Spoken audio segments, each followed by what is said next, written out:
တော်ပြေတော့ပြေတာ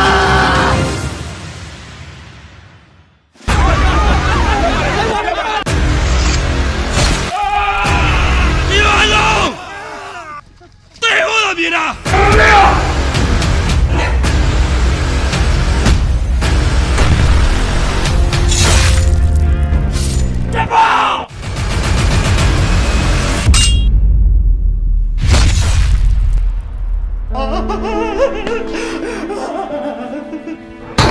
ဖို့တက်ဆိုတာမင်းရဲ့အချစ်ဆုံးတငယ်ချင်းလေအဲ့လိုလူမျိုးတော့မြစ်တတ်နိုင်ပြီဆိုမှတော့မင်းတို့လားမင်းတငယ်ချင်းဖို့တက်ကိုငါမတတ်ဘူးကွာမင်းကိုယ်တိုင်တတ်တာခွဲတယ်ဟာမပြောနဲ့ငါတမရွေးဆန္ဒရကန်းကုန်နေပြီတာရဲ့ငါသားစိတ်နဲ့အခက်မသိဒီအမေတော့တတ်ဖို့ဝင်မလဲတော့ဘူးလား你所有搞完了，路不拉我们摘了搞。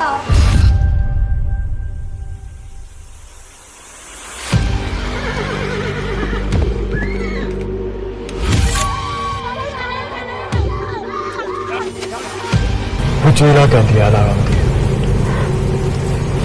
俺没有年轻嘛的钱没拿，俺没有白的钱。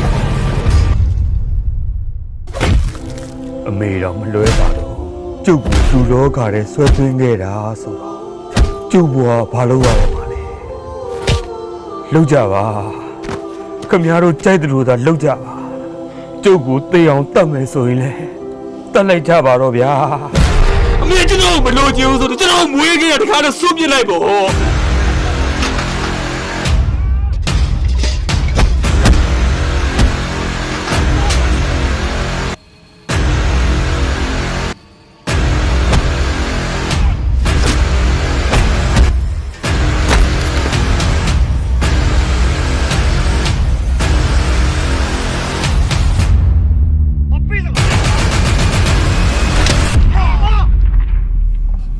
ဒါကြောင့်အမေမျက်ရည်ကျမယ်ကိစ္စနဲ့